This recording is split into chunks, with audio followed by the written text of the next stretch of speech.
আসসালামু আলাইকুম। আজ আপনাদেরকে তৈরি করে দেখাবো দারুণ মজার সালাদ। আপনারা অনেকে অনেকভাবে সালাদ তৈরি করে খেয়েছেন।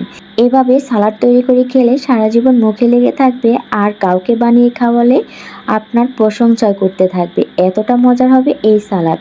ঘরে থাকা অল্প কিছু উপকরণ দিয়ে আপনারা তৈরি করতে পারবেন আজকের এই রেসিপিটা। একেবারে সহজভাবে তৈরি করে দেখাবো আপনাদেরকে। নিয়েছি মাঝারি সাইজের 2টা পেঁয়াজ, 1 কোষ রসুন, ধনিয়া পাতা আর একটা শসা। আপনারা আপনাদের পছন্দ মতো বাড়িয়ে কমিয়ে নিতে পারেন। এখন শসাটাকে আমি খোসা সহ কেটে নিচ্ছি। এটা আপনারা চাইলে খোসা ছাড়িয়েও কেটে নিতে পারেন। আমার কাছে সালাদে খোসা সহ কাটলে খুবই ভালো লাগে। আর সালাদটা আমি একটু মোটা করে কেটে নিয়েছি।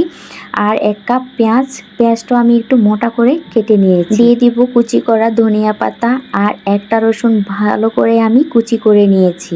এখন দিয়ে দিব স্বাদ মতো চিলি ফ্লেক্স, আর দিয়ে দিব স্বাদ মতো লবণ, আর দিয়ে দিব হাফ চামচ চিনি। এখন দিয়ে দিব সাদা তিল। তিলটাকে আমি হালকা ভেজে নিয়েছি লাল করে। আর এখন দিয়ে দিব 1 চামচ টমেটো সস। এই সালাদে টমেটো সসটা দিলে খেতে অনেক ভালো লাগবে। চেষ্টা করবেন টমেটো সসটা দেওয়ার জন্য। আর দিয়ে দিব 3 চামচ সরিষার তেল।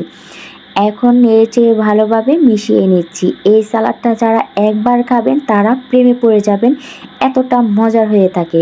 আপনি চাইলে ভাতের সঙ্গে খেতে পারেন, পোলাওর সঙ্গে খেতে পারেন, আবার চাইলে এমনিতেও খেতে পারেন। এতটা মজা হবে এই সালাদটা। আমার কাছে বেশ ভালো লাগে। আশা করছি আপনাদের কাছে আজকের এই সালাদের রেসিপিটা ভালো লাগবে। যদি ভালো লাগে অবশ্যই like, comment, share and subscribe করতে একদমই ভুলবেন না। আল্লাহ হাফেজ।